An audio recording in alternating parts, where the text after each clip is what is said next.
ļoti priecājamies jūs redzēt, tiešām arī kuplā skaitā. Man ir liels prieks, ka jums ir interese par šo pasākumu ciklu vai par šo konkrēto pasākumu vai runātājiem. Jums katram iespējams tā motivācija, kāpēc jūs šeit esat, ir dažāda un individuāla.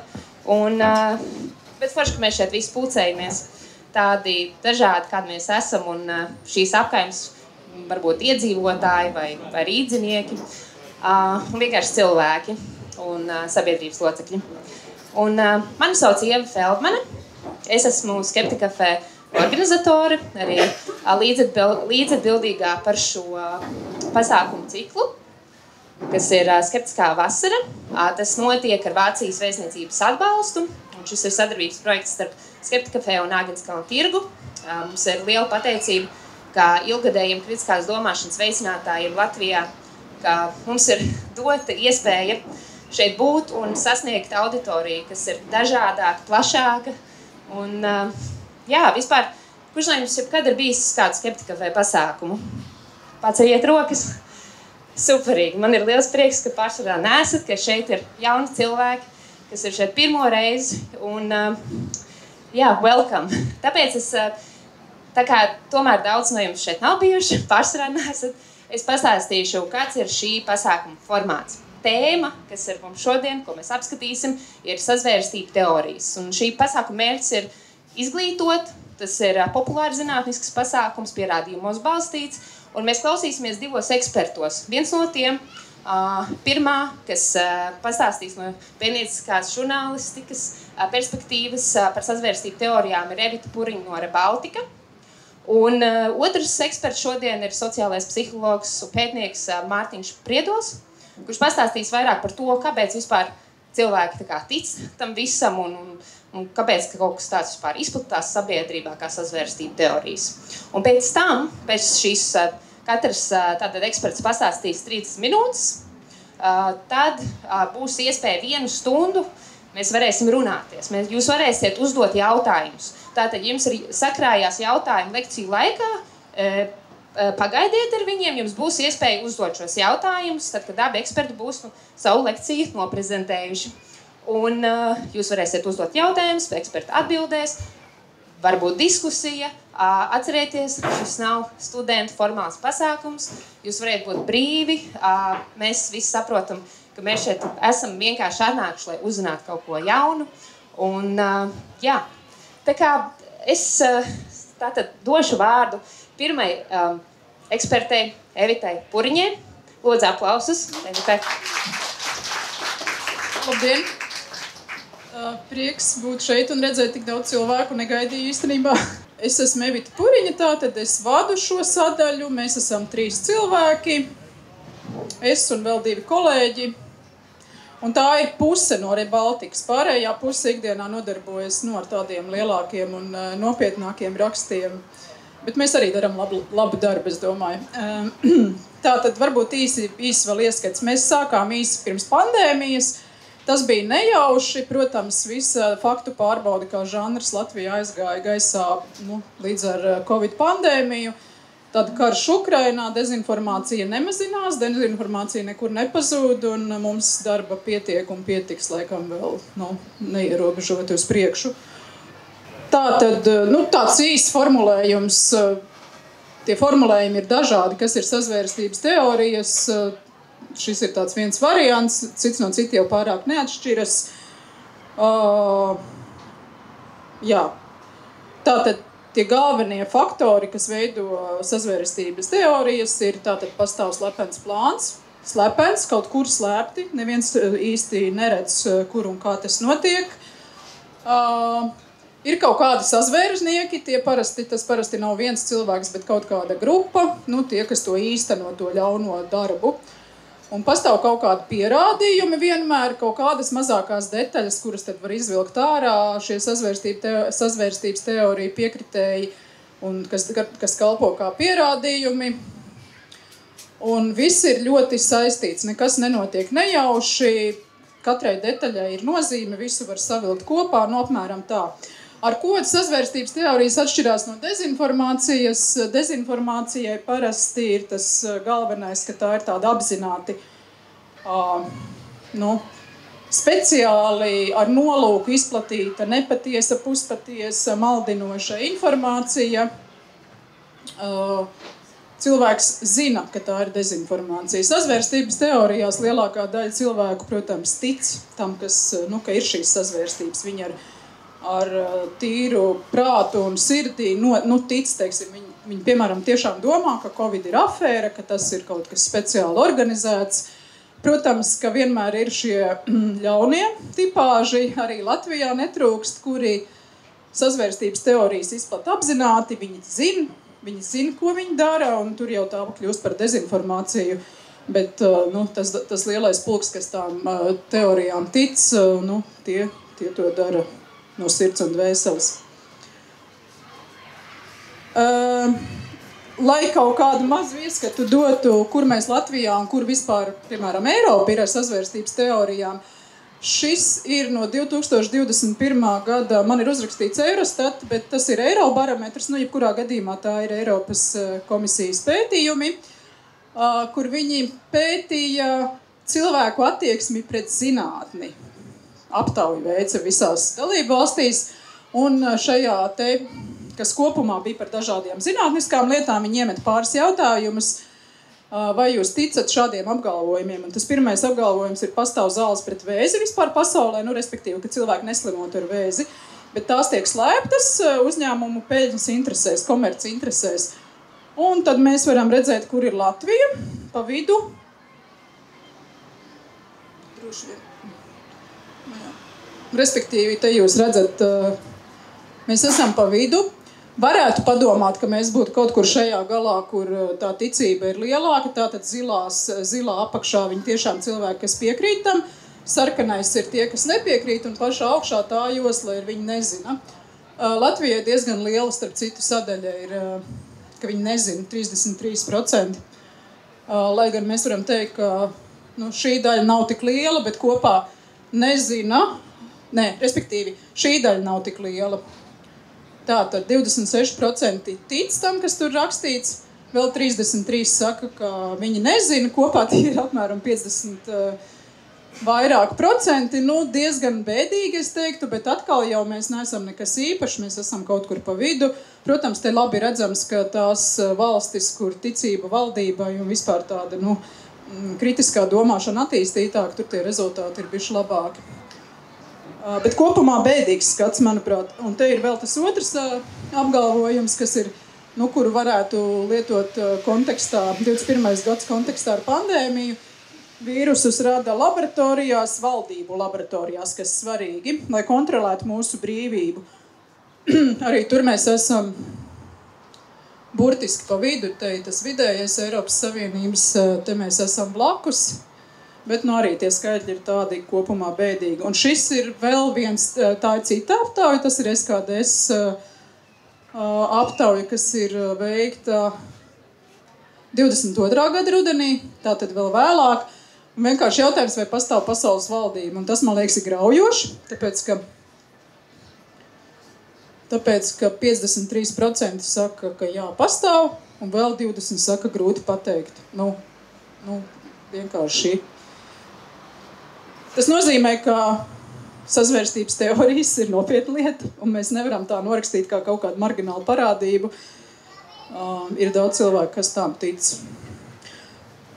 Man bija grūti tā izdomāt, kā jums pastāstīt to, ko mēs ikdienā redzam, kaut kādu tādu lietusargu iedot. Es teiktu, ka vismaz kā es to savā darbā redzu, ka tā galvenā virstēma, tas lietusargs ir teorija, ka mūs grib pakļaut, kontrolēt, iznīcināt, bet pakļaut, kontrolēt, uzspiest savus noteikumus, un to tad dara kaut kādas tās slepenās valdības, šīs te sazvērnieku grupas. Bet ir konkrētas šīs lielās sazvērstības teorijas ar saviem nosaukumiem, kurām ir kaut kādā brīdī kaut kāds rašanās punkts, jaunā pasaules kārtība, New World Order, ko jūs varbūt esat dzirdējuši, kas ir sācies no Džordža Buša vecākā viena kaut kāda teikuma, ko viņš izteica, pilnīgi it kā ne pa tēmu, bet pie tā piesējās, un tad visu to, ko tālāk var norakstīt, ko šīs slepenās elites dara, tad tam ir tāds nosaukums. Tad Krievijā ap 90. gadu ir radusies tāda sazvērstības teorijas, tāds aizmetnis zelta miljards, kas tālāk ir daudz attīstīts, un kā es lasīju, arī Putins bieži uz to atsaucās, tātad arī viņš kaut kādā mērā šīs sazvērstības teoriju, šo te konkrēto izpauž, atkārto, ka, respektīvi tā doma ir, ka no visiem pasaules iedzīvotājiem apmēram miljards ir tādi, miljards ir tie bagātie vai pat turīgie, kuriem tad tie visi resursi tiktu un būtu jāvelta, un tie pārējie tad tiek izmantoti, faktiski, lai kalpotu tam zelta, tam īpašajam miljardam. Pandēmijas laikā šī teorija, kā mēs redzējām, tika piesaukt arī pat ar tādu domu, ka tiek lietas darītas, lai vispār paliktu pasaulē zelta miljards viens dzīvotu cilvēku, ka tos pārējos tad ir ideja tur nošpricēt, ar maskām nobendēt un visu kaut ko tādu. Bet tā teorija ir dzīva, kaut kādās dažādās variācijās, un mēs to redzam. Mēs redzam savā darbā, mēs redzam sociālajos medijos, ik pa laikam kaut kur izskan visi šie trīs nosaukumi.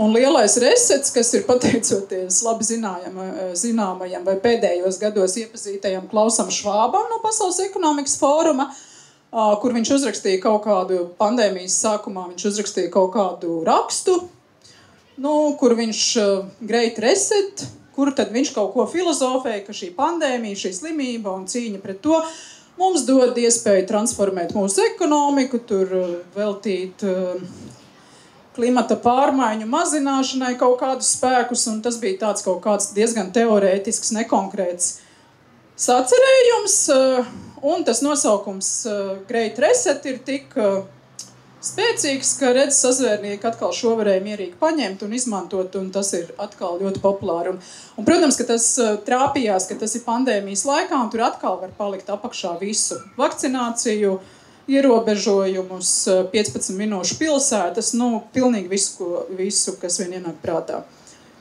Te ir vēlreiz īsi, kas tad ir tie sazvērnieki, vismaz tas, ko mēs arī savā darbā redzam.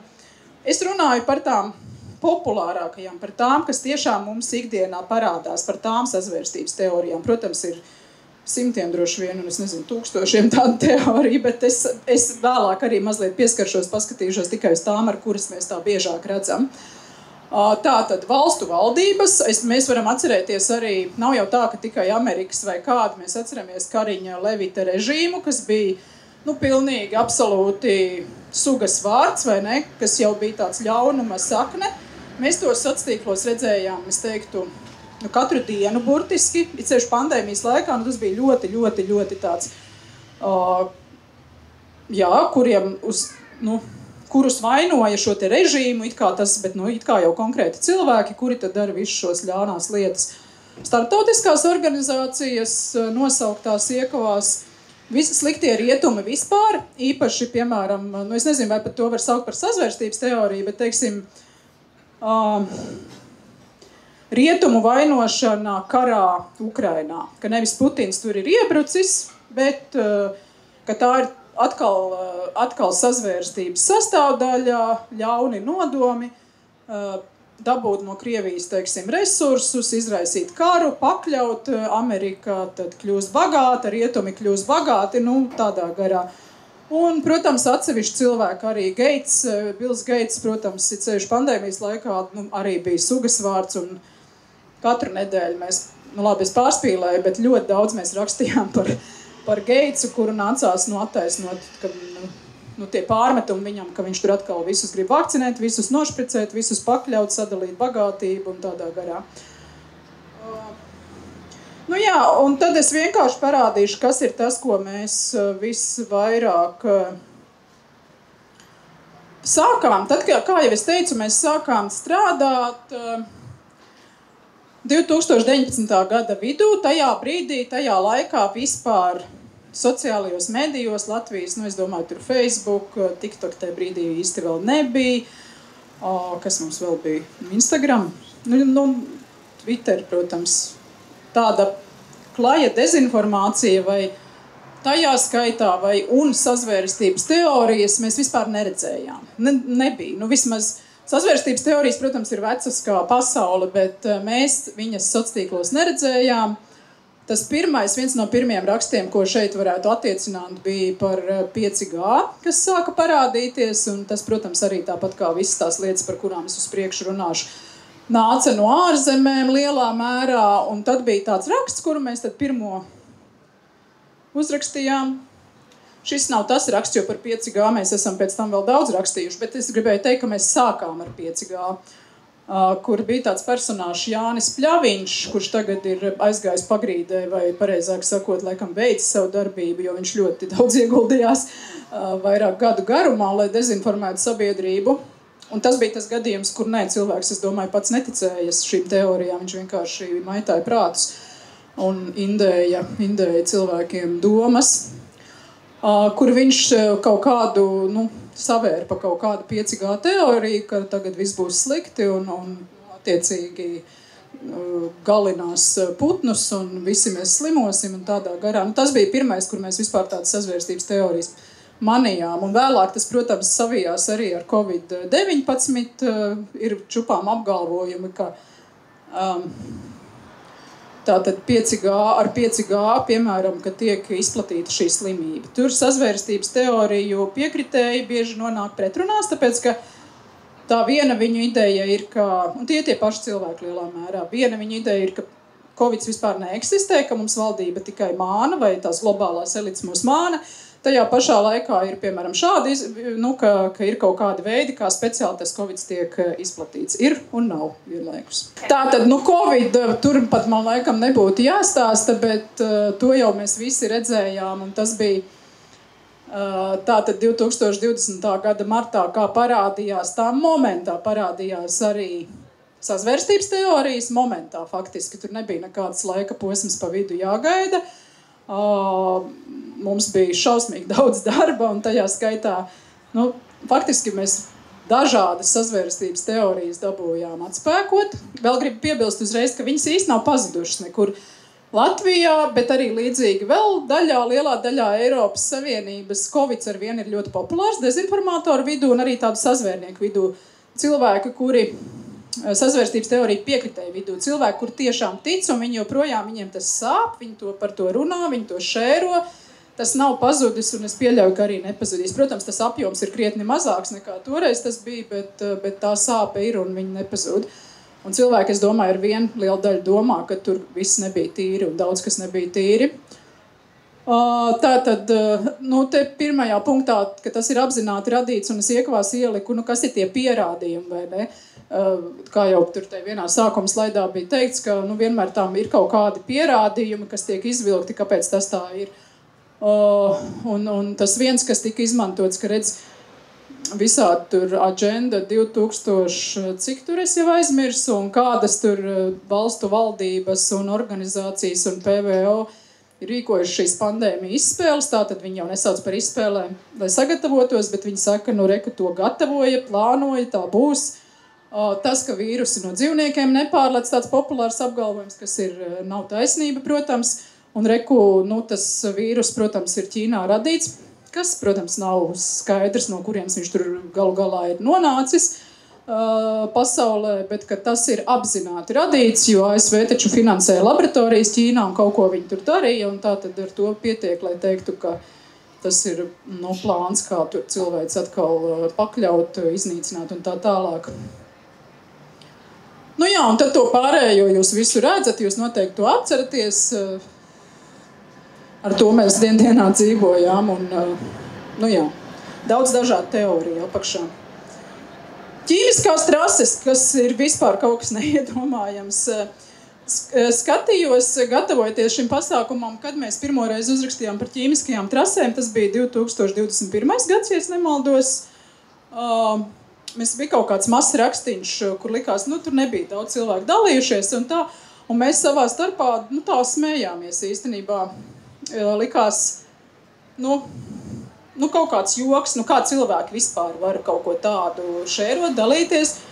Un tagad es domāju, ka mēs esam vismaz kāds 20 rakstus uzrakstījuši, jo tas aug, un tas vienkārši ir aizgājis kaut kādā pilnīgā beztēmā, kur liekas, kā cilvēki tam var ticēt, un tie ir tūkstoši, kas dalās.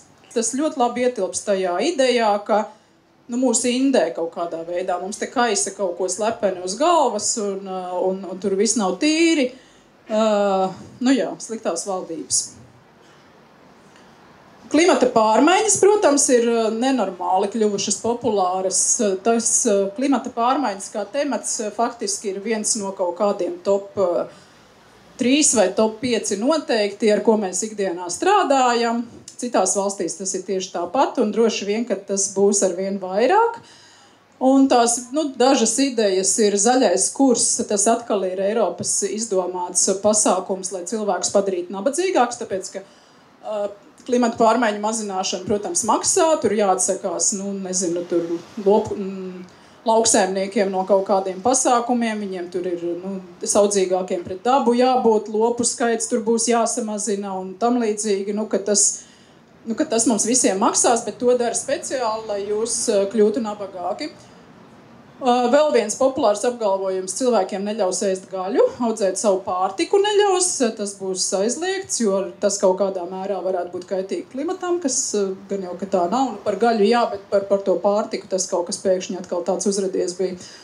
Un tas, ar ko mēs pāris mēnešus pagājušā gada sākumā šķiet nodarbojāmies, kas visā Eiropā pēkšņi dezinformācija bija, kukaiņu produkti, tagad mums ar varu liks ēst kukaiņu produktus, viņi tiks paslēpti pārtikā, slepus, neļaus ēst normālu pārtiku, bet liks ēst kukaiņus, kuri ir kaitīgi, bīstami un tā tālāk. Un tas man pašai arī bija pārsteigums, ka tik nenormāli daudz bija gatavi šim noticēt, dalīties un izplatīt tālāk. Tad ir tāda viena pēdējā laikā parādījusies lieta, ka klimata pārmaiņas kaut kādas ir, bet klimatu maina nevis mēs paši ar siltumnīcas efekta gāzēm, bet valdības to dara. Atkal jau valdības ar mākoņu sēšanu, tad ir tā HARP, tāda ziemeļblāzmas pētīšanas programma kaut kur Austrālijā vai kur, bet ka tā īstenībā izraisa zemestrīces, tur kaut kādus milzu nokrišņus vai ko dara, respektīvi, ka tur atkal ir sazvērstība, ka to klimatu īstenībā bojā šie globālisti, nevis, ka tas notiek tāpēc, ka mēs pārāk daudz fosilo kurināmo lietojam. Tad ir vēl viena lieta, kas arī bija ļoti populāra, un atkal ik pa laikam uzpelda. Tātad šie te produktu marķējumi, ka mums, tad, kad jūs redzat zaļo vardīti uz kakao, kafijas vai šokolādes kastītes paciņas, tad nekādā gadījumā to neēdiet, jo tā ir inde. Tādā veidā Bills Gates tiek piesaukts, ka viņš to ir organizējis un ka tas ir kaut kas kaitīgs, mūs cenšas noindēt. Mans jautājums ir, kāpēc viņi tur tos produktus apzīmē? Ja cenšas noindēt, varētu jau tāpat to darīt, tad jautājums ir, kāpēc tas tik atklāti jādara, tur kaut kāda pretruna ir. Bet arī, piemēram, šeit, un pārtikas piedevas, ar pārtikas piedevām arī mūs cenšas noindēt. Šim uzmanies no vārdas, tas ir no Facebook paņemts, te ir 3,2 tūkstoši share ar tādu video, kur vienkārši staigā gar plauktiem un rāda reku vardas simbols, tas ir tas Rainforest Alliance, tur kakao pupas iegūtas vidē draudzīgā veidā, strādniekiem draudzīgā veidā un tā. Milzīgs skaits cilvēku uz šo pavilkās, bet ne tikai Latvijā, protams, visur citur arī bija līdzīgi. Tad ir tas, ko es pieminēju iepriekš, ka zemestrīces ir mākslīgi radītas. Arī droši vien, lai cilvēkus kaut kā nogalinātu vai atņemtu viņiem mājas, teiksim. Un pēdējais ir Sahāras smiltis, kuras jūs droši vien arī atceraties. Šis indivīds, Rudolfs Brēmanis, bijušais diplomāts, ir viens no tiem kadriem, kurš ļoti aktīvi strādā, lai izplatītu šīs sazvērstības teorijas, bet viņš pats ir pārāk gudrs, lai tam ticētu, toties viņam ir kaut kādi nodomi, kāpēc visu dezinformāciju vajag mums galvās bāzt, bet atkal jau par to, ka Sahāras putekļi pirms pāris mēnešiem bija, ka no Sahāras tur vēji valdošie, kādi tur bija atnesuši tās smiltis, kas turklāt Latvijā nenotiek pirmo reizi, bet ir jau pirms gadiem bijis un nav nekas īpašs, nekas pārāk īpašs, kā tas var būt, jo Sahāras tuksnesis ir tik tālu. Un vispār redziet, ar magnētiņu jau ņemam tās smiltiņas, viņas pielīp pie magnēta. Tātad tur ir smagie metāli iekšā, tātad tas ir atkal mūs indē, atkal mūs bendē. Tā kā nepietiek ar to skaidrojumu cilvēkiem, ka vispār smiltīs ir metāli, ka tas ir dabiski, kaut kā tur ieži un tā. Tas arī bija ļoti populārs. Šis cilvēks, kas šo izplata, Māris Ruks, ir, atkal jau, viņš tieši pa tām pašām tūkstnešu smiltīm, pa tiem Sahāras putekļiem, viņš ir Šlesera partijas deputāta kandidāts, deputātes Petrāvičas palīgs, ja es pareizi atceros no galvas. Kamēr pats Šlesers, teiksim tā, atklāti nekādas sazvērstības teorijas neklāsta, viņa rūķīši vēsā mierā to dara, viņš savu partiju lielā mērā uzbūvēja un popularitāti dabūja, balstoties tajos Covid pandēmijas melos. Un, piemēram, šis Ruks, bet viņš nav vienīgais, viņi turpina cilvēkus, kuri ir tādi, kā teikt, padevīgāki vai ļaujās tām sazvērstības teorijām, viņi mierīgi viņus izmanto šādā veidā. Runājot par citām politiskām partijām, īsti nē, bet Šlesera partija, jā, mierīgi. Šlesera partija un sazvērstības teorijas iet komplektā, tur nav nekāda problēma. Un tad vēl bija par sniegu. Tā gan nebija pārāk populāra, bet man likās gan interesanti. Amerikā Teksasas štatā pirms kaut kādiem gadiem bija milzīgas tur sniega vētras, kas tur galīgi nav raksturīgs, un cilvēki sāk skaidrot un sāk ar šķiltavām dedzināt sniega piku un saka, redz, tas sniegs nekūst, paliek melns, tātad tas nav īsts sniegs.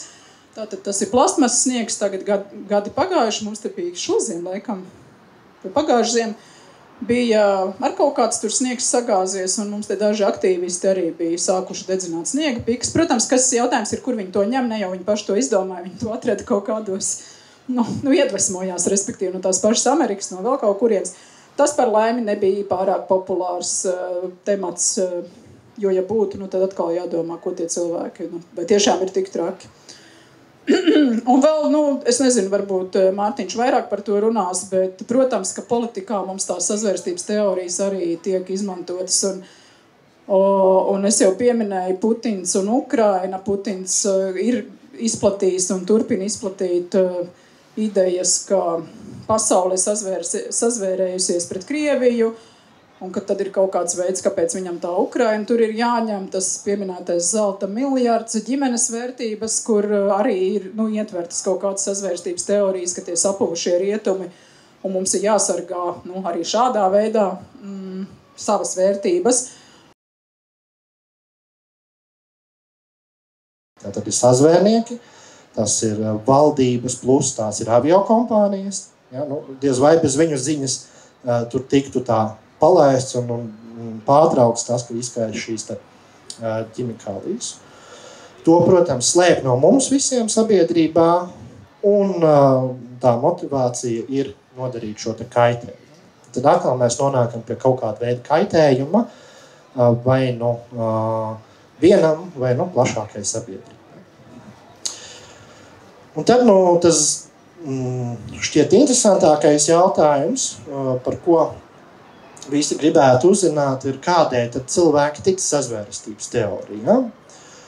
Un pēdējā laikā, kā jau minēju, īstenībā sazvērstības teorijas nav baigi tā kā uzplaukuši, vai, ja mēs skatāmies pēc datiem, tad tas līmenis ir visai noturīgs. Tas, ko mēs varam redzēt arī tajā pētījumā, ka ir kaut kādi trauksmaini notikumi pasaulē, tad šī aktivitāte pieaug. Un tas bija Otrais pasaules karš, un tas arī bija nesenā pandēmija, kad mēs redzējām, ka sāka šī aktivitāte pieaug. Bet kādēļ tad cilvēki tic? Un tas, ko mēs zinām no pētniecības, ir tas, ka arī pēdējā laikā ir salīdzinoši daudz tas pētīts, un mēs varam skatīties uz to no tādām 3 galvenajām vai 4 galvenajām pusēm. Nu, pirmais ir dažādi veidi domāšanas kļūdas un kognitīvie īsceļi, kur ik viens no mums ir viņiem pakļauts, un tas ir tas, kas mūs padara cilvēcīgus.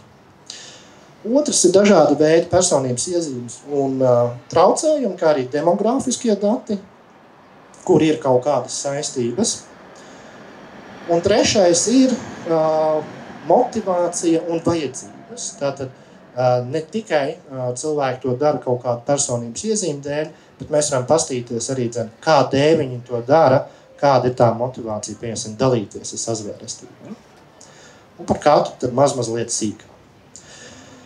Pirmkārt, varam domāt par domāšanas kļūdām un kognitīvajiem īsceļiem, kas mums palīdz apstrādāt informāciju. Nu, tie, kas ir jau skeptiķi, noteikti jau daudz būsiet dzirdējuši par visu kaut ko.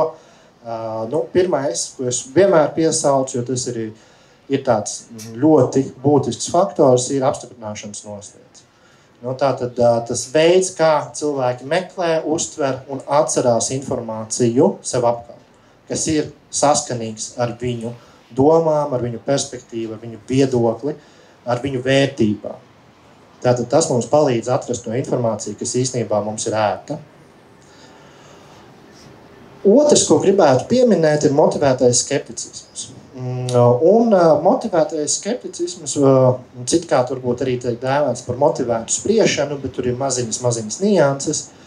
Pēc būtības tas arī raksturo to, kā cilvēki izvēlās to informāciju, kuru viņai ticēs un kuru viņi nolieks.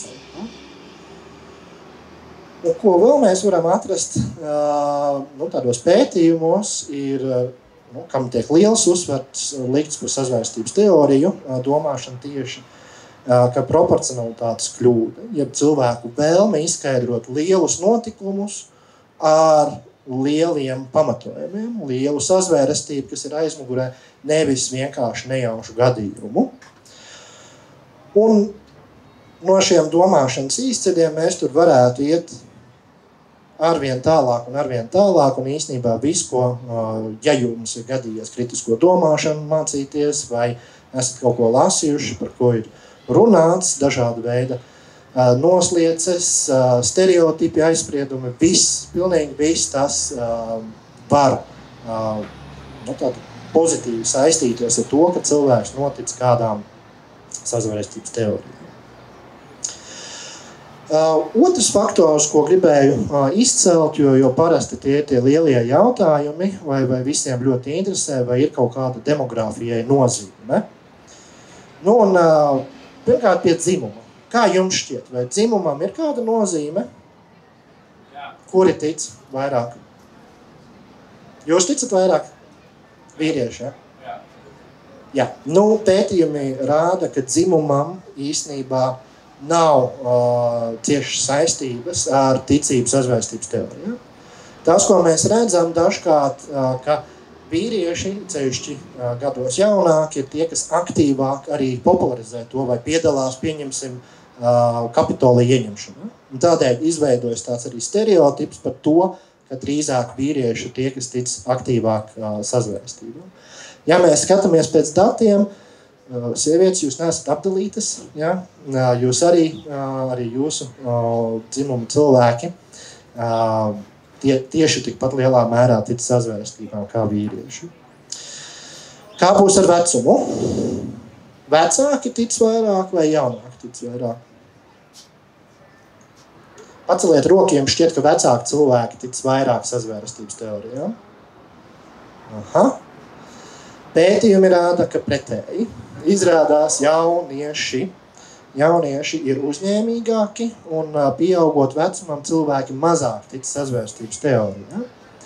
Un arī tam ir ļoti loģiski skaidrojumi, jo ir pieredze, ir lielāka emocionālā inteliģence un dažādi citi faktori, kas palīdz attiecīgi varbūt kritiskāk izvērtēt to informāciju, kas ir ienākuša, bet tur, protams, arī ir atkāpes. Un noslēdzošais izglītības līmenis, nekas pārsteidzošs, ticība samazinās, pieaugot izglītības līmenim. Bet tas nenozīmē, ka gudrāki cilvēki, vai tas ir par gudrību vai inteliģenci kā tādu, kas ietekmē šīs ticības, bet drīzāk par pieeju vai zināšanām, pieņemsim, kur meklēt informāciju, vai elementārām fizikas zināšanām, vai spēju izsekot, pieņemsim, vai argumentācija ir stipra, spēcīga, kurš to saka un tam līdzīgi. Par personības traucējumiem nekas pārsteidzošs, jebkāda veida psihopatoloģijas ir lielā mērā saistītas ar ticību sazvērstības teorijām. Un tas arī šķiet diezgan loģiski, jo ja cilvēks dzird skaņas vai viņam ir halucinācijas, tad ir liela varbūtība, ka arī viņš uz tādu veidu saturam drīzāk piekritīs, ka valdība izseko un putni ir spiegi. Bet no tādām vieglākām vai tādām mīkstākām personības iezīmēm, ja kāds ir dzirdējis par Big Five, tāds personības iezīme modelis, kur ir ekstraversija, apzinātība un tam līdzīgi, tad mēs redzam, ka no šī modeļa praktiski mēs nevaram atrast nekādas saistības ticības sazvērestībām. Ja mēs ejam tālāk, un otrs modelis, ko izmanto pētniecībā, ir heksakon. Tur parādās vēl viens jauns faktors, kas ir pieticība, intelektuālā pieticība, kā arī godīgums pret apkārtējiem. Tad mēs redzam, ka šie divi, lai gan nelielā mērā, bet tomēr samazina šo ticību sazvērstības teorijā. Un interesanti, ko mēs tālāk arī redzēsim, dziļāk, ka narcisisms, tātad vēlme izpausties, vēlme būt pamanītam, ir diezgan cieši saistīta ar ticības sazvērstības teorijām un vēl lielākā mērā ar viņu izplatīšanu. Un te mēs varam pastīties mūsu populārākos sazvērestību izplatītājus un atcerēties, ka viņu motivācija vai viņu ticība varbūt ir drīzāk sekundāra un primāri nāk šī vajadzība pret to, ka viņi tiek pamanīti vai ka viņus uzklausa un tam līdzīgi. Un noslēdzošais, ko vienkārši gribēju pieminēt, jo par to arī ir gana daudz runāts, dažāda veida pseidozinātniskas pārliecības arī roku rokā iet ar sazvērstības teorijā.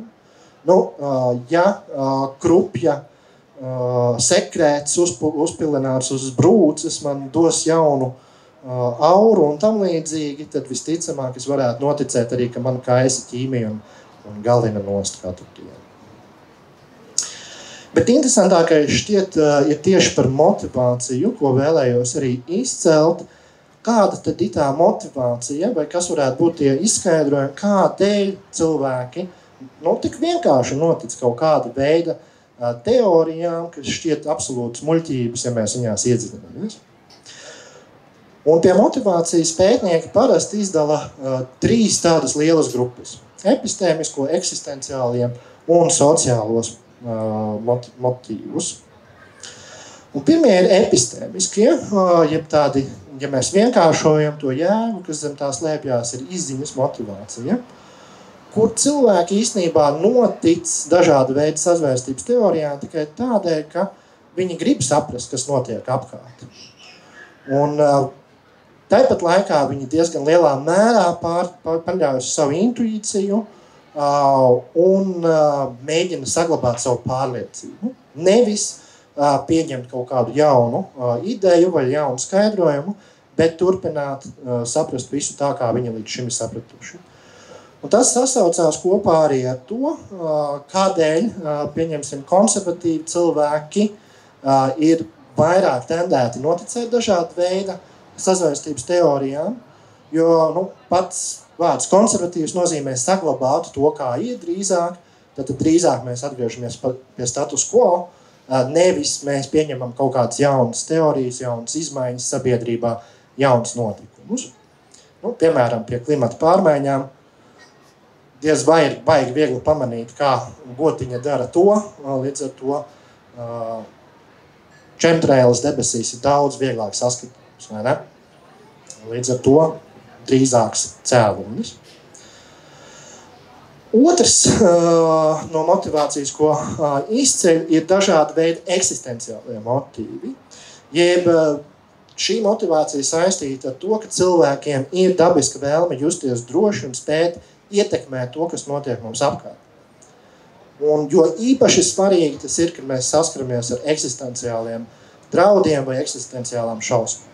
Kad mēs baidamies par savu dzīvību, tātad tajā mirklī, kad, piemēram, Amerikā notika drausmīgs terorakts un lidmašīnas ietriecās Dvīņu torņos, parādījās daudz sazvērestības, kas to saistīja ar iekšējiem procesiem, ka īstenībā tas viss ir radīts Amerikas valdībā un tam līdzīgi. Un tas izskaidrojums pavisam vienkārši, kādēļ tāda sazvērestība parādās, jo ja tas noticis ir valdībā, tad es to varu ietekmēt. Es kā vēlētājs varu neievēlēt tos, kas ir par to atbildīgi. Savukārt, ja tur patiesi tas bija neparedzams notikums, nevis kaut kāds slepens plāns, tad pasaulē notiek drausmīgas lietas un man nav nekādas kontrolas par to. Un pie eksistenciālajiem motīviem gribēju arī pieminēt šādu citātu, ka uzņēmība pret sazvērstības teorijām ir pozitīvi saistīta ar eksistenciālajām šausmām, piemēram, domām par to, ka kāda individa nācija saskaras ar lieliem draudiem no ārējiem spēkiem. Vai skan atpazīstami? Ne? Kurš tad to Krieviju iznīcinās? NATO nāks un iznīcinās. Un, ja mēs tā paskatāmies, tad tajā mirklī, kad sākas karš, tātad cilvēki arī Krievijā noteikti baidās par savām dzīvībām. Viņi arī drīzāk izskaidro to, kas notiek ar kādu sazvērstību, nevis pieņem, ka viņu valdība, pieņemsim, ir slikta un īstenībā ved viņus uz iznīcību. Es dzīvoju šajā valstī, kas ir Krievija, tātad viņi dara kaut ko, tātad viss tās, ko viņi saka, ka NATO tur grasījās iznīcināt Krieviju, ir absolūta patiesība. Un pēdējie ir sociālie motīvi. Un te mēs redzam, ka pie šīs motivācijas mēs varam atkal pieskaitīt visus tos cilvēkus, kas tic sazvērestībā, nevis tāpēc, ka viņi patiesi tic, viņiem patiesi aizdomas ir par kaut kādiem faktiem, bet drīzāk tādēļ, ka viņi grib saglabāt šo pārākumu sajūtu, kas viņus dzen uz priekšu. Un te mēs varētu iekļaut arī to pašu narcisistisko personību, bet arī dažādas citas. Un domāju, ka šajā gadījumā mēs varam redzēt arī Amerikas kontekstā, ka bieži vien dažāda veida sazvērestības ir kaut kāds veids, kā nokļūt kameru priekšā vai kaut kādā veidā eksponēties. Un tie paši piesauktie politiķi, kas izmanto arī sazvērstības teorijas, viņas izmanto tādēļ, ka ir tās dzirdīgās ausis, ka ir cilvēki, kas grib tam noticēt, un tas dod viņiem attiecīgi iespēju sevi pacelt augstāk. Noslēdzot tīri to teorētisko pārstāstu, gribēju pieminēt vienu rakstu. Tas ir 2023. gada metaanalīze, kura lielu darbu izdarīja, jo gana daudz pētījumu ir veikti, bet tas, ko es jums stāstīju, ļoti reti, kad tika sajūgts kopā. Tātad liela daļa pētījumu skatījās personības iezīmes, bet nestījās motivāciju. Skatījās dažādu veida, piemēram, pētīja tikai par Covidu un nestījās, vai šīs pārliecības saglabājas arī uz citām tēmām.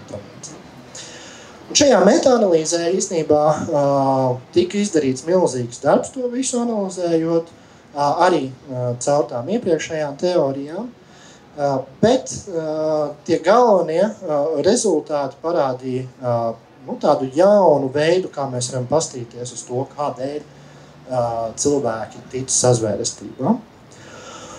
Un pirmā grupa, ko pētnieki nosauc, ka cilvēkiem ir tendence saskatīt draudus un briesmas mums visapkārt. Ja. Un šajā tādu saistību grupā iekļaujās cilvēku tāda tendence uztvert sociālos draudus, ticība bīstamai pasaulē, bezspēcības sajūta, neusticēšanās dažādos līmeņos, gan politiskā, gan savstarpējā, arī paranoja, eksistenciālie draudi un trauksme. Un ko tad mēs redzam šajā grupā, kādu mēs cilvēku varētu uzburt? Un man šķiet, ka tā doma ir diezgan skaidra arī iepriekš minētajos pētījumos, kur izrādījās, ka ticības sazvērstībā ir mazāka Zviedrijā, Somijā, Dānijā. Mēs zinām par tām valstīm, viņas ir ļoti labklājīgas un laimīgas.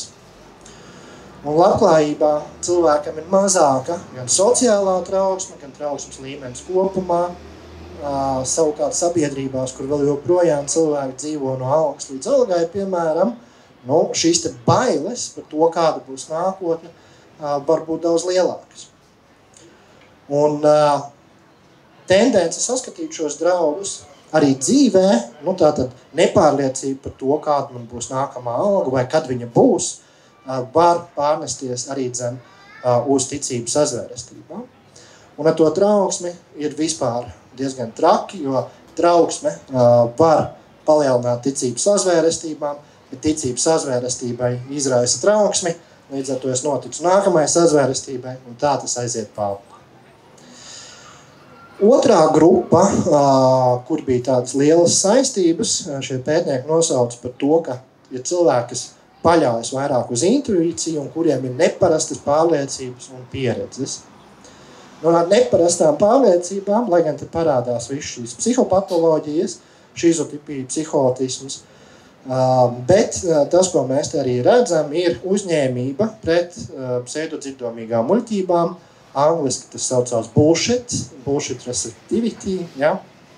Bet vienkārši, ka cilvēki notic pilnīgi aplamām muļķībām, aplamam tekstam, kā arī zemi atvērti aktīvās domāšanas rādītāji. Un ko nozīmē aktīva atvērta domāšana? Tā ir tāda tipa domāšana, kas ir spējīga mainīties, ja? Kas ir spējīga uzņemt jaunas pierādījumus un mainīt to, kā viņi līdz šim ir domājuši. Bet, ja šis līmenis ir zems, attiecīgi drīzāk ir aizvērta tipa domāšana, pārliecību nostiprināšana, nevis kaut kāda mainīšana, tad šī tendence uz sazvērestībām pieaug. Un trešā grupa, atkal mēs varam pafantazēt, kāds varētu būt šis individs prototipiskais, ja? Tā ir grupa, kurai ir tendence cīnīties ar naidīgiem spēkiem un kuriem ir pārākums sajūta. Viņiem piemīt cinisms pret visu apkārt notiekošo, agresivitāte, kolektīvs narcisisms, tātad kopumā mana grupa ir labāka par citām, daudz lielākā mērā nekā citiem, un arī impulsivitāte. Nezinu, kā jums, man ienāca prātā viens vīrietis no nesen pieminētas partijas, kas Latviju atgriezīs pirmajā vietā pasaulē. Lai gan es nezinu, vai mēs tur esam bijuši. Ko kopumā visi šie pētījumi mums stāsta, un nepavēlti te, ja jūs neredzat, te es ieliku arī atsauci, tad šiem visiem mainīgajiem tā korelācija bija virs 0,25, kas ir salīdzinoši zem, bet priekš sociālām zinātnēm tas ir gan augstu. Bet tas noteikti neizskaidro visu.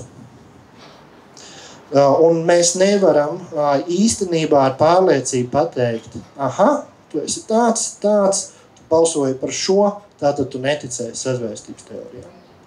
Ik katrs no mums ir spējīgs noticēt sazvērstības teorijai, ja gadīsies pareizie apstākļi. Bet kas ir būtiski, manuprāt, ko uzsvērt, nevajag arī ar cinismu un augstprātīgi skatīties uz cilvēkiem, kas tic dažādu veidu sazvērestībām, un te skaitā arī dezinformācija. Tas, ko mums vajadzētu darīt, ir censties saprast, kādēļ viņi to dara. Ja patiesi viņi to dara tādēļ tikai, ka viņi ir narcisi, kuri grib izlekt, tad mēs neko nevaram palīdzēt. Bet ja mēs redzam, ka to dara cilvēki, kuri īstenībā baidās par savu nākotni, par savu ikdienu, vai kuriem vienkārši ir liela trauksme ikdienā, iespējams mūsu palīdzību tur var lielā mērā noturēt. Un noslēdzot, kādēļ tad cilvēki tic dažādu veidu sazvērestībām, ja man būtu jāpasaka vienā teikumā, tad tas ir tādēļ, ka jo viņi ir cilvēki. Un tas nav nekas neparasts. Lai būtu maziņa aktivitāte, un arī jūs varētu iejusties sazvērnieku kādā, Kenta universitāte ir radījusi tādu pavisam maziņu, smieklīgu mājaslapu, kur jūs droši varat ieiet un sajusties, cik viegli tad ir uzcept jaunu sazvērestību teoriju. Jums nesanāk noskanēt, varat vienkārši ierakstīt ej.uz šķērsvītra uzcep zvēru. Ar vienalga kādiem. Ar lieliem? Tad ar lieliem būtiem. Jā, ja jums nav izdevies, varu jums parādīt dažus šos te ģenerējumus. Piemēram, ka Britu monarhija vai Britu karaliskā ģimene audzina bezpalvainus suņus, lai jauktu cilvēkiem prātu. Kā arī ir citas iespējamās sazvērestības. Un tas, ko jūs arī mājās, ja jums ir kādreiz garlaicīgi, atgādināšu par tādu burvīgu ballīšu spēli, kā kas kur kad, tad, ja jūs vēlaties arī sazvērestību kādu radīt, tad pamainiet vienkārši pirmkārt kas, otrkārt ko darīja, un treškārt kāpēc. Uz lapiņām aizlokiet, un smaids būs garantēts. Paldies!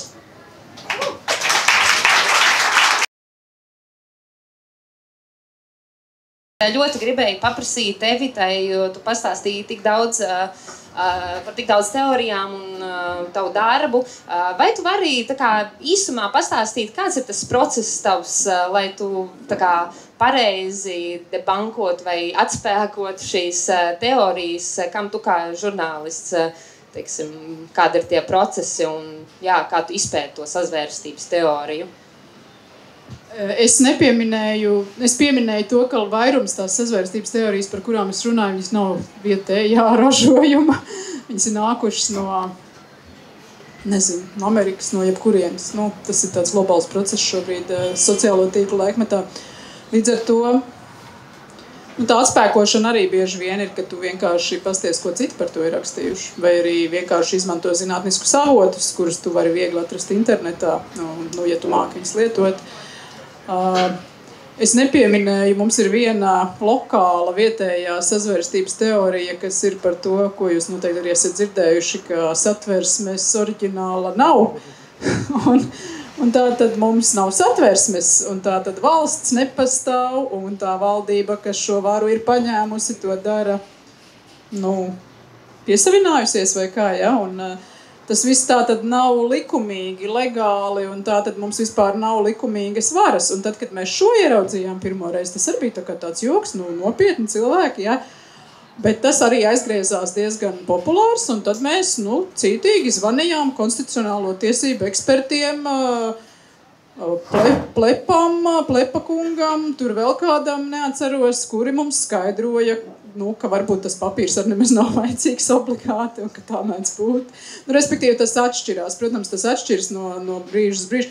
Tad, kad bija Covid, mēs sakam, Covid ir izdomāts, vai ne? Covid ir reāls. Lai tu uzrakstītu, ka Covid ir reāls, tu paņem mirušo statistiku, tur nevajag.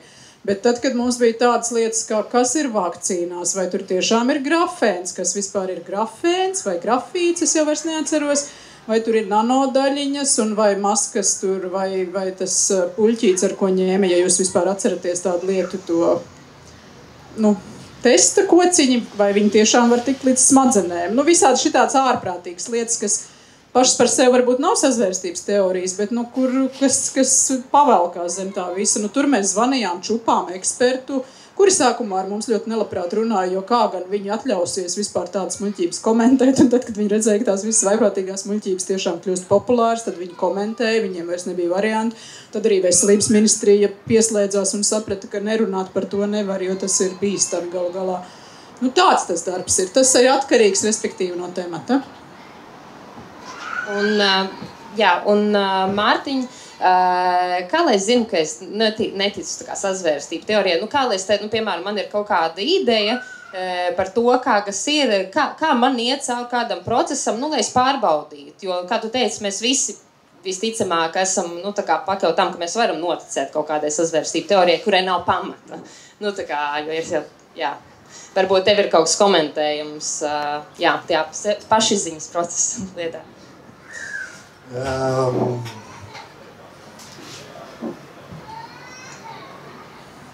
Visgrūtākais ir pamanīt to, ka tu esi muļķis. Ne? Un ir jāatzīst, ka mēs katrs esam muļķis kādā jomā. Arī es varbūt runāju par šo ļoti jauki. Dažkārt man žurnālisti raksta, tu tur smuki izsakies, varbūt tu pakomentē par bērnu depresiju. Nekā nesaprotu no šitā. Un tā ir tā viena no labākajām lietām ir spēja, un tas ir tā intelektuālā pieticība, spēja atzīt to, ka es nezinu visu. Un ja man ir tāda ļoti spēcīga pārliecība, ka kaut kas nav kārtībā, valdība tur krāp mūs vai tam līdzīgi, vienīgais ceļš ir patiesi būt aktīvam, sabiedrības loceklim, politiski aktīvam, uzdot jautājumus, patiešo iet pie deputātiem, skaidrot un skatīties acīs. Un tad vienkārši cilvēcīgi spēt novērtēt, vai viņi saka patiesību vai ne. Jo, kā jau es teicu, sazvērestības var izrādīties patiesību. Un ja mēs tā domājam, jebkurā mirklī, ka kāds mums pasaka, ka ir kāda korupcija notikusi, tās visas sazvērstības teorijas. Bet mūsu pieredze, un te ir jāsaka arī, ka kādēļ, pieņemsim, Latvijā ir mazliet sarežģītāk, ir tā vēsturiskā pieredze par padomu laikiem, par 90. gadiem, kad viss notika mazliet citādi. Un kur mēs varam uzticēties, ja mēs zinām paši, ka vidā bija jāsamaksā, lai neuzliktu nodokļu kaut kādu tur parādu, vai tam līdzīgi. To ir ļoti, ļoti grūti pārkāpt. Bet, manuprāt, tā ir tā lieta, ko mums vajag darīt. Mums vajag uzticēties vairāk vienam otram un vairot uzticību arī savu apkārt. Es Čakstīna Dzēvere, SUV vadošā pētniece, darbojos ar vēža pētniecību. Un Covid laikā, man bija jautājums, es centos, protams, skaidrot pacietīgi cilvēkiem, ko nozīmē PCR un vispārējais, un tad izdegu, tāpat kā daudz mēs visi. Bet man ir jautājums, jūs arī minējāt, kā runāt ar šiem cilvēkiem, īpaši, ja tie ir no ģimenes, un ja tu saskaries ar argumentu, es ar tevi nerunāšu, jo tu esi gudrāk par manīm, un tu man iedzīsi stūrī. Tāds skaidrs recepts nav. Arī man ģimenē ir cilvēki, kas ļoti aktīvi izplata dažādu veidu šo saturu, un šī tēma ir pacēlusies kaut kad, un viņa ātri tiek nobīdīta malā. Bet tas, ko es ieteiktu, noteikti nerunāt par to saturu tik daudz, kā censties izprast, kādēļ cilvēks tam tic. Kas ir tās patiesās lietas aiz tā visa, kas stāv. Vai viņam ir bail nomirt. Ja? Piemēram, tas pats Covid laiks. Mēs redzējām, kas ticēja Covid sazvērestībām. Klasiskais piemērs varētu būt cilvēks, kuram nav darba. Un virkne uzņēmēji, pieņemsim, kuri ir labās augstskolās mācījušies un tam līdzīgi. Bet kādēļ tad viņi sāk tam ticēt, ka tā ir afēra vai tam līdzīgi? Jo viņiem ir bailes par to, kā viņi pelnīs naudu. Līdz ar to, jā, tas pamata ieteikums būtu, ir sevišķi ar tuviniekiem, būt empātiskiem un mēģināt tomēr iejusties, kādēļ viņi tam ir noticējuši. Kas ir tas pamats, kas ir tā sakne tam visam. Jo vienkārši teikt tās muļķības, ko tu saki, nav nekas sliktāks, tas izbeigs sarunu uzreiz. Un skaidrot to visu arī ir grūti, bet pieiet no tā empātiskās puses, meklēt tās līdzības, ka es arī uztraucos par nāvi. Es arī uztraucos to, ka, es varētu tur nomirt, bet, manuprāt, šis risks ir daudz mazāks, ja es vakcinēšos to izdarīt nekā pretī. Aptuveni tā. Jā, tad Šlesers viņam 7 rūķīši, tad izplata, tad tagad ir pierādīts, ka viņa 7 rūķīši izplata sazvērstības, tad pats Šlesers izplata arī. Nu, tas mūsu novērojums ir, ka Šlesers ir pārāk gudrs. Viņš, protams, nav muļķis, kā mēs zinām. Viņš ir labs manipulators, kurš ir izveidojis savu kārtējo, es nezinu, vismaz 5. 6. partiju. Viņš zina, ko dara. Nē, viņš pats to nedara, viņš neizplata, viņš tādas lietas neatkārto. Dažreiz viņš kaut kāds muļķības sarunā, bet ne gluži sazvērstības teorijas, bet viņš nevairās no cilvēkiem, kas to dara. Un tas, es domāju, ir politisks mērķis. Viņš vienkārši savāc tos cilvēkus, kuri ir pret valdību. Nu, kā viņš to partiju izveidoja, tad, kad bija vakcinācija, viņš skaļi runāja pret vakcināciju, visu tā partija, un ka nevar cilvēkiem uzspiest. Viņš jau neteica, ka vakcīnas tur vēzi vai vakcīnas nogalina. Tas nebija tas viņa, tas naratīvs. Viņa naratīvs bija, cilvēkiem nedrīkst uzspiest, viņus nevajag tur ierobežot viņu darba, tur iespējas un tādā garā. Bet viņam ir cilvēki, kas izplata tādas hardcore sazvērstības teorijas tiešām, un viņš nekādi nevēršas pret to.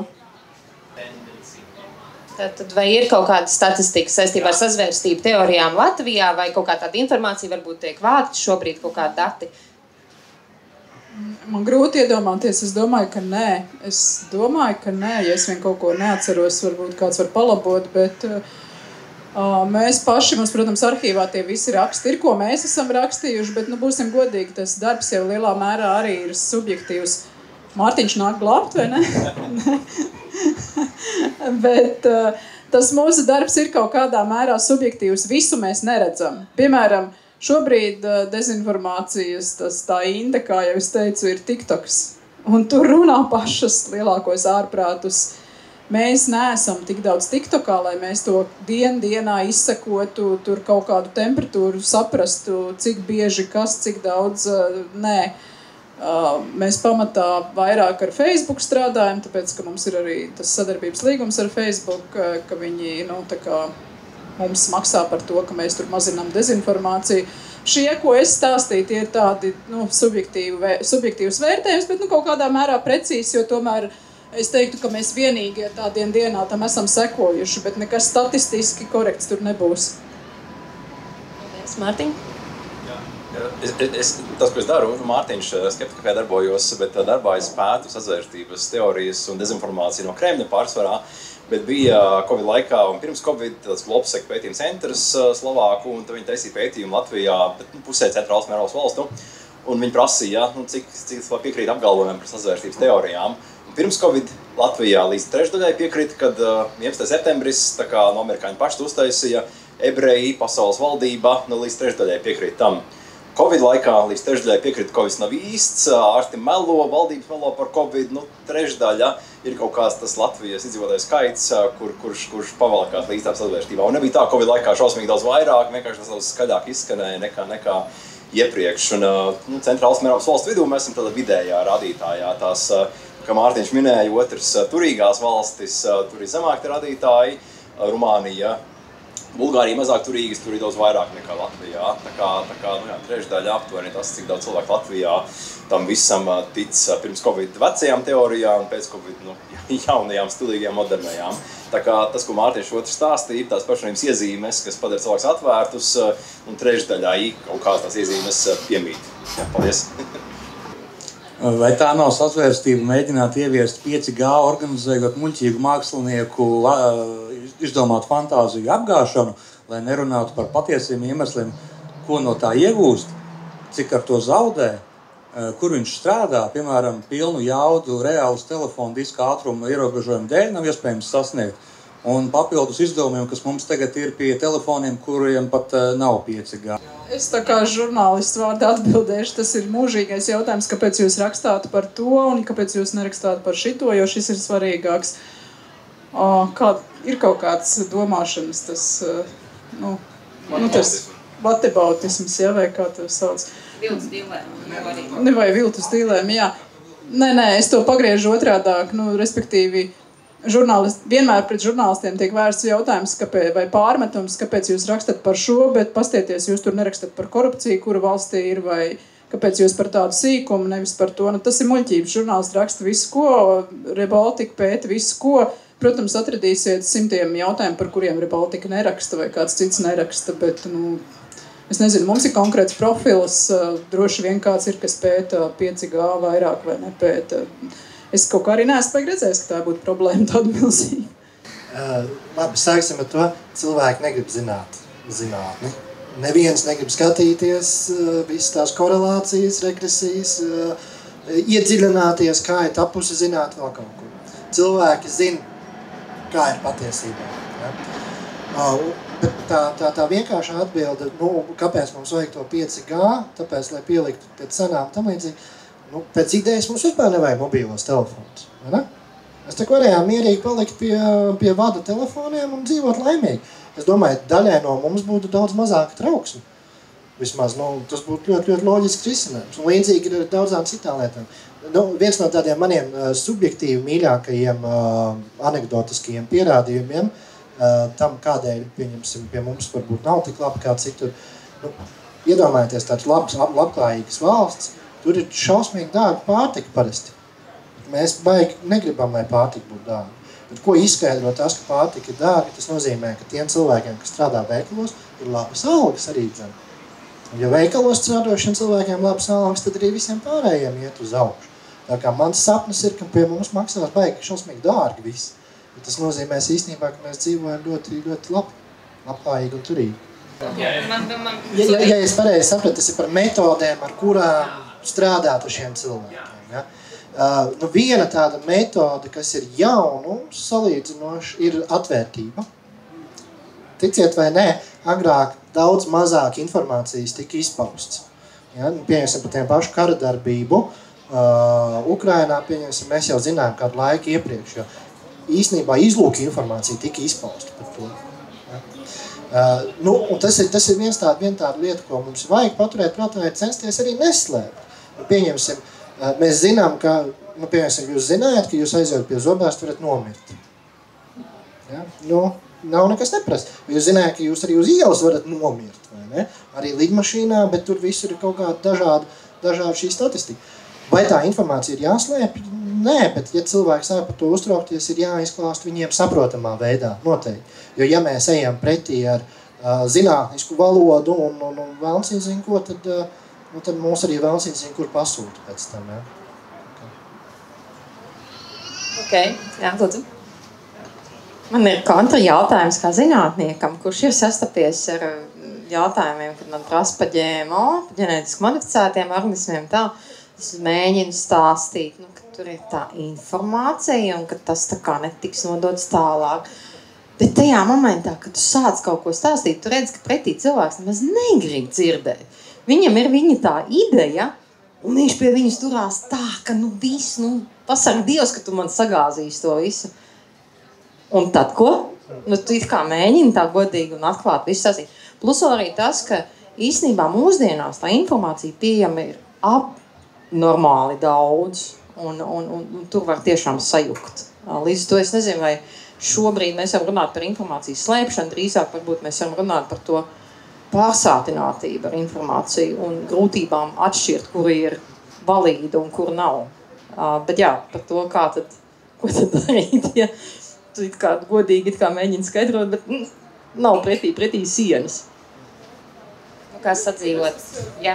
Es mazu papildu jautājumu, vai nav tā, ka ir viena cilvēka daļa, kur nekas nelīdzēs, tur var arī, ka tur pat nav vērts mēģināt.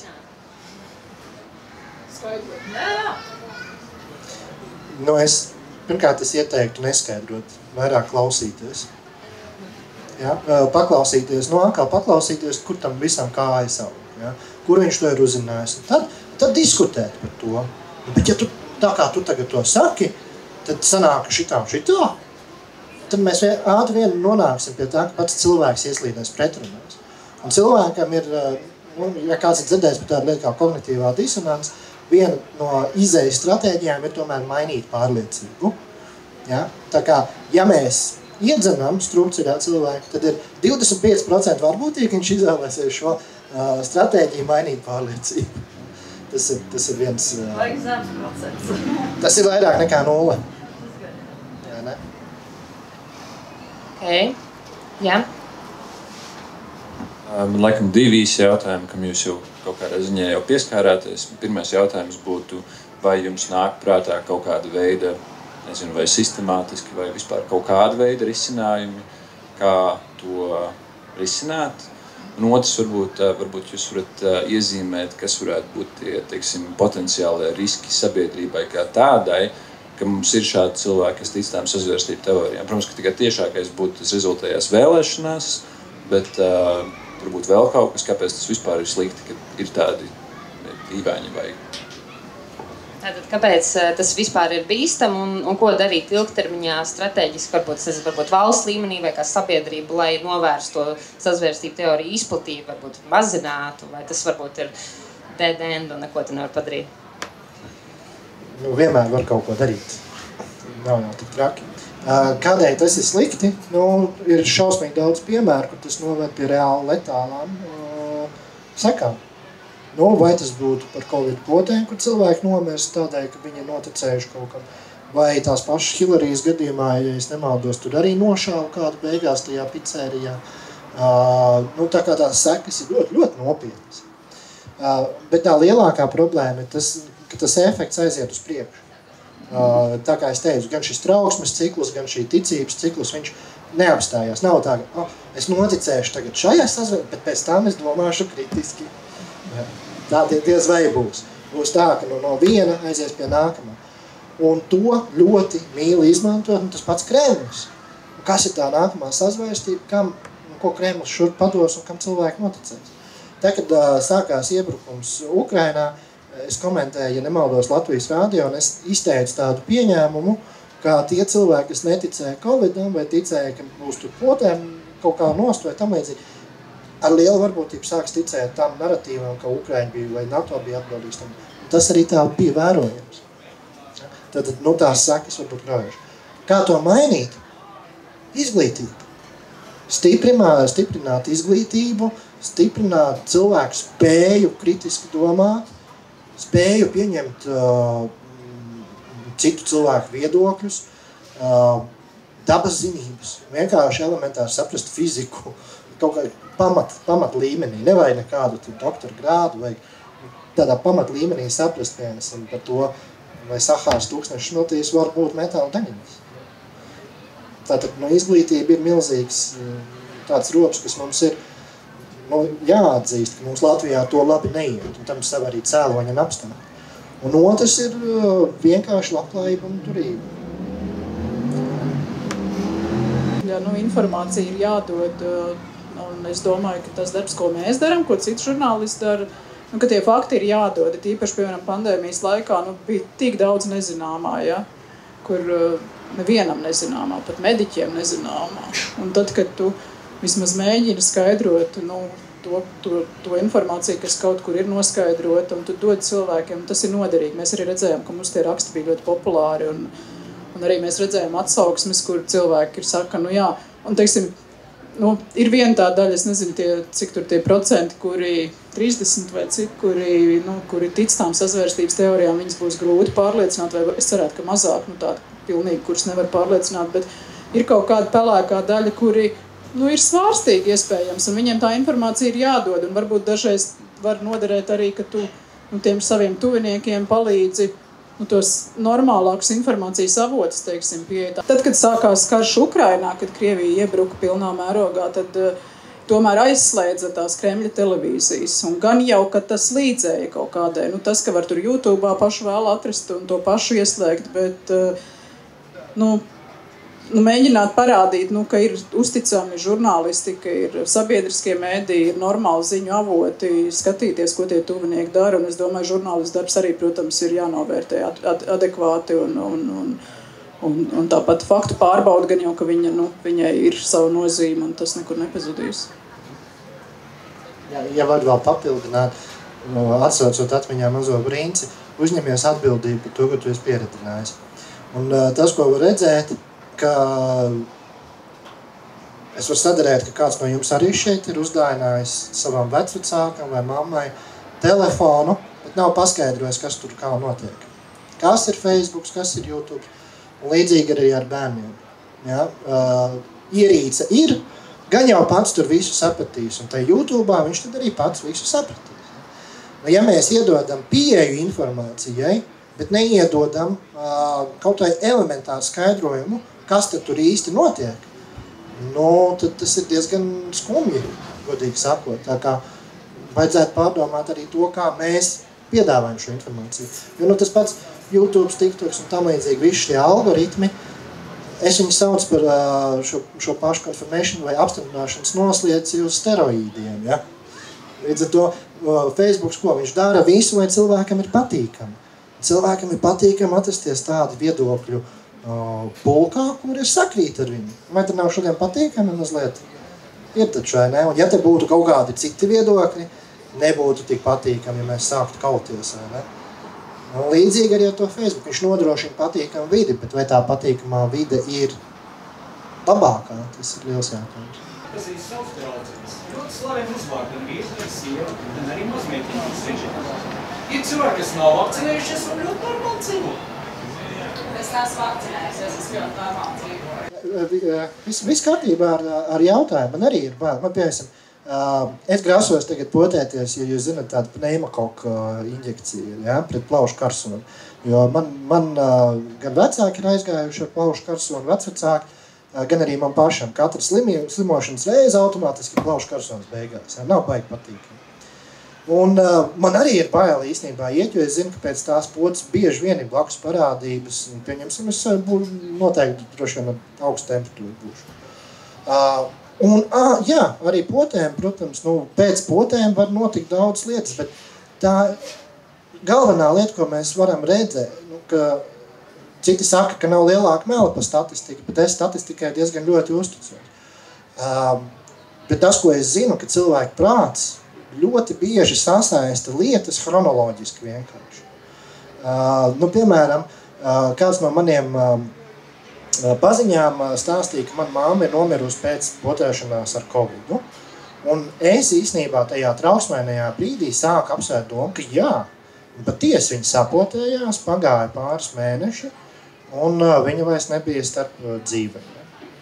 Tad es sāku domāt par visu to 96 lapušu biezo diagnožu sarakstu, ka tur ir vēl 13, 14, 15 daudz ticamāk izskaidrojumi. Un tāpat laikā, jā, protams, ka vieglākais izskaidrojums, tas ir vieglākais izskaidrojums, ka tā pota man to nodarīja.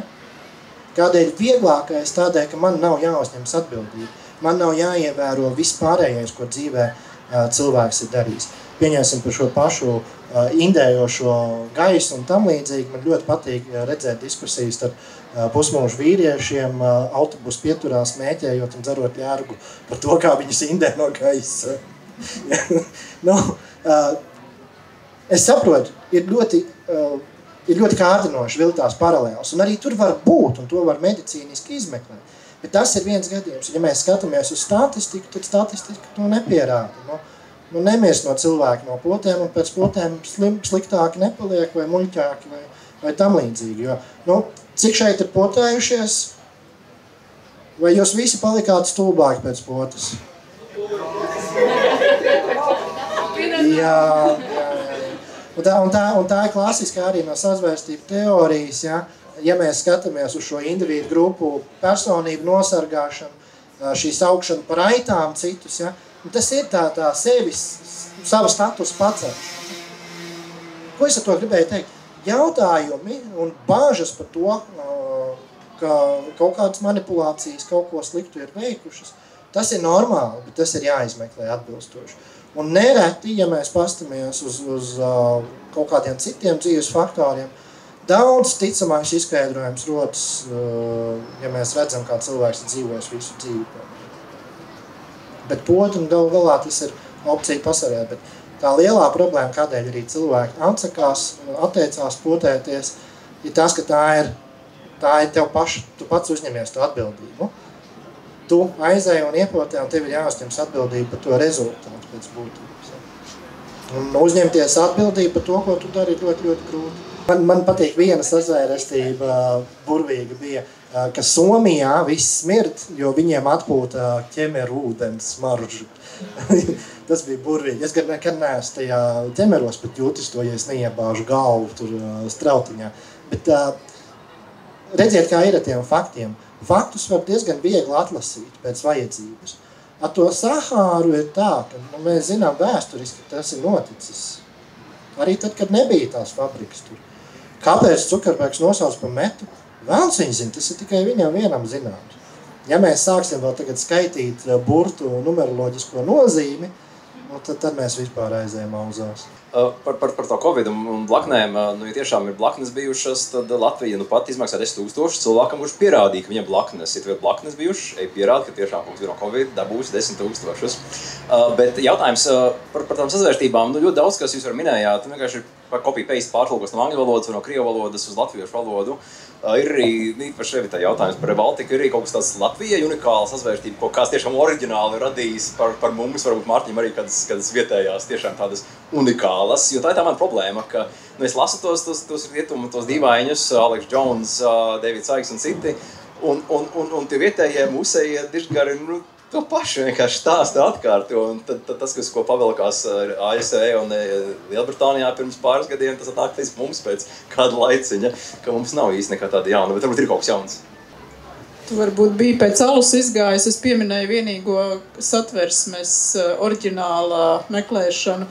Es domāju par šo jautājumu, un gan jau, ka ir kaut kas, bet es nevaru vairāk iedomāties, kas pavilktos uz tēmu sazvērstības teoriju, tikai šis satversmes, jo pārējo tiešām, pat tie gadījumi, kur tie paši kadri gāja pandēmijas laikā gar slimnīcas logiem un mēģināja filmēt, kas tur, mēģināja pierādīt, ka tur jau nekādu slimnieku nav un tātad Covid ir izdomāts, pat tas bija nošpikots, respektīvi, lielais absolūtais vairums ir nošpikotas lietas. Bet kāpēc vajag izgudrot kaut ko jaunu, jo ir labi strādājošas jau lietas?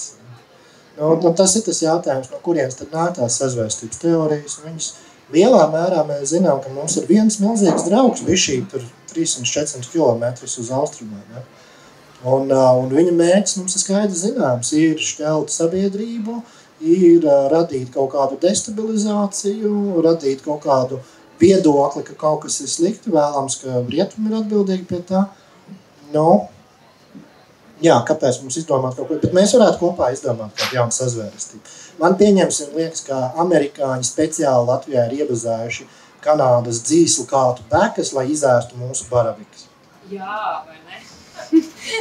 Drīkst šo jautājumu arī? Jā, droši. Par tām jaunajām sazvērstības teorijām man ienāca prātā arī par Stambulas konvenciju nesen.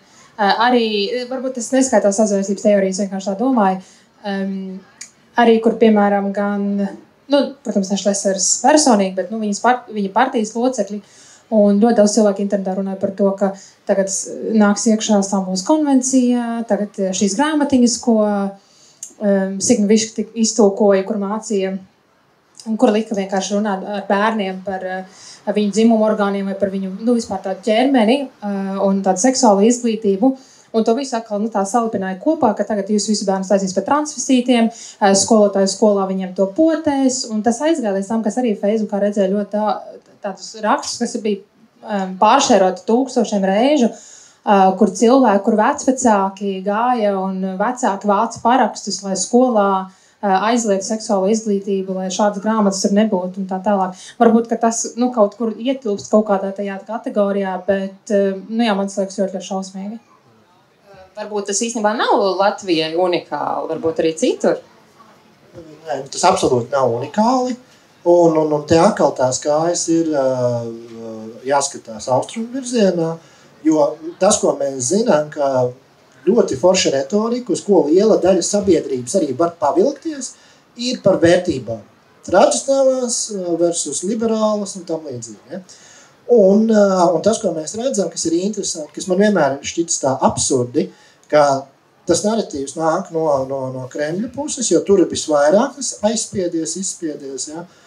Jo viņš redz, ka tas labi strādā. Ka labi, liela daļa nepiekrīt, ka jānogalina cilvēki, bet gandrīz visi piekrīt, ka jābūt laulībai starp vīrieti un sievieti. Ja?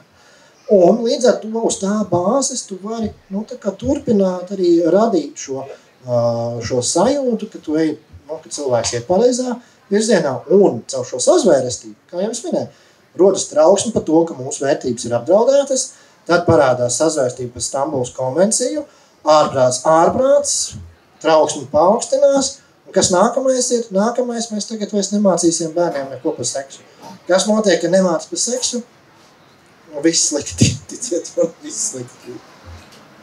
Mēs pirms gadiem, vēl pirms karā un pirms Covida un vēl kolēģi Inga Spriņa bija rakstījusi par konkrēti izpētījusi, kā šīs te idejas, ģimenes vērtību idejas, kā viņas Latvijā, burtiski Latvijas tajā domāšanā, un kā Julija Stepaņenko nesa izglītības likuma grozījumus uz Saimu, lai panāktu, ka skolās nedrīkst mācīt par seksuālu izglītību vai kaut kas tam līdzīgs, kā tās nāk no Krievijas, burtiski no Krievijas organizācijām, kā piemēram, es aizmirstu, tātad Pēteris Kļavā, kas viņš mums ir, ārsts, mediķis vai ne, reanimatologs, jā, ļoti populārs cilvēks, kurš bija daudz izteicies līdz šim mēdījos, ārkārtīgi populārs, cienīts cilvēks, kā arī viņš bija saindēts ar šīm idejām, ka pat taisno no Krievijas burtiski par to, ka rietumi ir ar pedofīlijas piegaršu, Norvēģijā incests ir tradīcija sociāla, un tas ir tā kā jāuztur skolās. Viss šīs muļķības, un cik ārkārtīgi populāri tas bija pirms gadiem, tagad pirms kādu gadu vai pusotra gada tas atkal bija. Ļoti interesantu tādu pusanonīmu kontu pavairots, un atkal tas aizgāja tā kā uguns burtiski. Jā, tur pilnīgi var izsekot, no kurienes tas nāk. Protams, ka arī Amerikā un citās valstīs ir iedīgi šiem un konservatīvo vidē. Amerikā arī šis viss ir ļoti populārs, un mēs, piemēram, savā darbā redzam gan no turienes nāk, un no Krievijas nāk, un tavas vietas te vēl tiek pavairots. Nav tas nekas mums unikāls, nekas jauns, tiemžēl. Un ja drīkst vēl tā piebilst, manuprāt, tas ir šausmīgi forši, ka ir dažādi cilvēki, dažādas vērtības, dažādi dzīves uzskati un vispārējais. Un arī jābūt ir gan tradicionālo vērtību pārstāvjiem, gan liberālo, jo tikai diskusijā mēs varam iet uz priekšu. Bet tā problēma ir tas, ka tas sakņojās absolūtā ārprātā, absolūtā dezinformācijā un melos. Un ja tu balsti savu viedokli melos un dezinformācijā, tad tu nevari būt labs cilvēks pēc būtības. Tātad, Latvijas, vai tie paši mehānismi, kas mums palīdz noticēt sazvērstību teorijām, ir tie paši, kas mums palīdz noticēt dažādiem reliģiskiem konceptiem? I will first answer in English and then I will tell the same in Latvian. So, what I already told you about, and you saw that there was a connection, for example, with anthropomorphism. And anthropomorphism is connected to religions as well. So if we think that Jesus Christ is a human-like figure, let's put it like that in history, then definitely we can say that we are a bit delusional as well. Yeah. So even if we believe in God, then the logical way would be to not put him in human body, let's put it like that.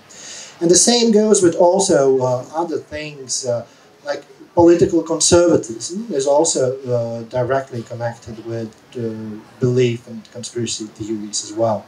So there is something, but it's not obsolete. Yeah. So we cannot say that religious people are only those who will believe in conspiracy theories. Definitely not. And there are a lot of religious people who are very critical in their thinking, and it's great. But when we see some kind of cults, with cults, it's a different story, because we see one person who says everything that everybody needs to think, and then there's a big problem. Jā, Latvijas vienkārši īsumā, tātad, jā, ir tie paši, principā, mehānismi darbojās, teiksim, reliģisku tādu vairāk fanātisku uzskatu, sevišķi un sazvērstību teoriju ticēšanā, bet noteikti tas nenozīmē, ka visi reliģiski cilvēki tic sazvērstību teorijām, vai tie ir tie galvenie ticētāji, tā noteikti nav. Ir daudz kritiski domājoši reliģiozi cilvēki mūsu sabiedrībā un vispār pasaulēm. Vai ir tā? Mums ir vēl 5 minūtes palikušas teorētiski. Vēl varu paņemt kādu jautājumu. Pirmais jautājums, cik bija vakcinējušies, cik tagad nav vakcinējušies pēdējo pusgadu? Ir kāds vakcinējies? Neesat vakcinējušies, kas nav vakcinējušies. Ņemot vērā, ka mums iepriekš tika ieteikts nesāt maskas, lai novērstu Covid izplatību, bet reizē arī, lai reizē uzturētu Covid izplatītu alkoholiķiem, atļauj bāros vakcinētiem izplatīt vīrusu, tad tagad tas vairs nav nepieciešams un tagad arī 10 000 izmaksā par blaknēm.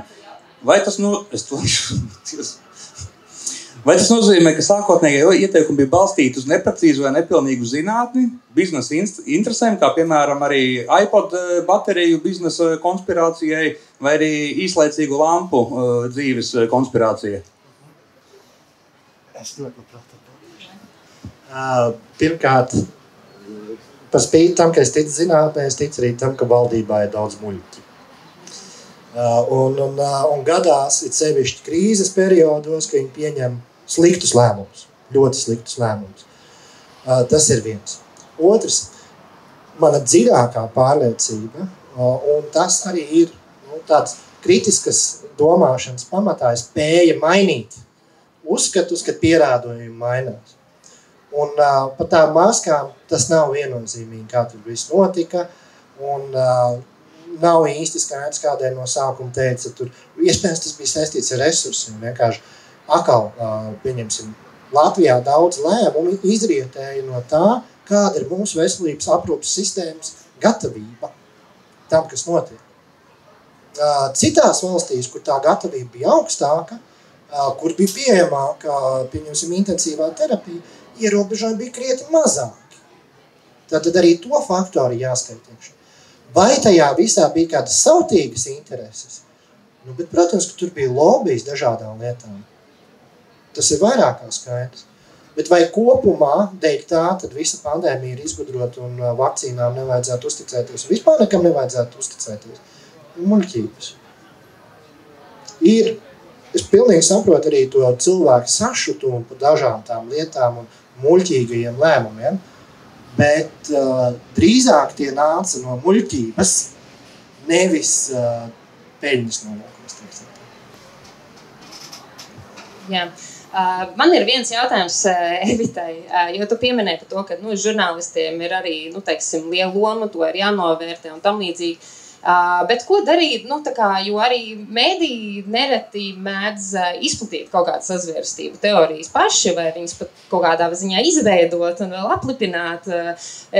Ko tad darīt? Kādam mēdījam tad vai uzticēties, vai kā lai es kā cilvēks patērētājs mediju norientējos tajā visā. Bet jautājums ir, kas tie ir par medijiem? Mediji ir labi mediji, ir slikti mediji, Facebooks arī ir medijs, ir žurnālistika, ir pseidožurnālistika, ir cilvēki, kas izdodas par žurnālistu, piemēram, Lato Lapsa nav žurnālists, vai ne? Juris Liepnieks nav žurnālists. Žurnālists ir, es pat nezinu, mums nav tāda baigā definīcija, viena nav, man nesen prasīja, vai likumā kaut kur, vai vispār ir kaut kāds tāds koncepts, kas ir žurnālists, vai tu neesi žurnālists, tu esi žurnālists, tāda nav. Mums ir uzticami mediji, mums ir sabiedriskie mediji, mums ir lielie portāli, Delfi, TVNets, mums ir komerc televīzija, TV3, es nezinu, mums ir vēl kaut kāda Baltika, protams, žurnāls ir. Un mums ir pseidomēdiji, mums ir NRA, mums ir Jauns LV, mums ir LA.LV, kur pašu vēlnu var izlasīt, kas ikdienā it kā tāda normāla uzticama informācija, un tad pa starpai gadās klimata pārmaiņas ir izdomājums, Soros tur varbūt tāds un tāds, valdība nopirkta, tādi ir līdz absurdiem. Jāskatās, kāda informācija cilvēks lieto. Kāda ir tā žurnālistika, kur, es vienmēr saku, lietojiet sabiedriskos mēdījus, tas būs visuzticamākais. Un, protams, ka tie arī mēdz kļūdīties. Tie mēdz nopublicēt kaut ko, mēs visi esam cilvēki. Ja pēc tam kļūda tiek atsaukta vai cilvēki atzīst, vai ka tas, mums ir sabiedrisko mēdīju ombuds, kas izvērtē. Mums ir tā sistēma, respektīvi. Kādas informācijas avots cilvēks lieto, tā ir viņa paša izvēle un atbildība. Mums ir uzticami mēdīji, kuras lietot un iegūt informāciju. Vēl viena tāda lieta, ko gribētu pieminēt, šķiet, mēdījām nevajadzētu būt sensacionālam, emocionālam, trauksmainam. ko mēs varam novērēt visos šitos pseido mēdījos, ka viņi ir ļoti agresīvu retoriku izmanto, agresīvu un emocionālu retoriku. Ja mēdīju kvalitāte vai vispār žurnalistikas kvalitāte ir spēja atkāpties, nosacīt, pastīties no malas un mierīgi visiem uzdot jautājumus par visu noskaidrot.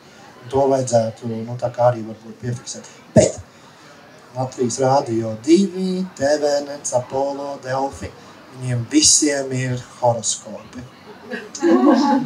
Un kā es šito viņiem cīnīju, es gāju uz Delfi podcastu, zinātne vai muļķības, un viņi man prasa, vai tās muļķības, es saku, jā, bet jūs viņas paši publicējat un pavairojat. Ja?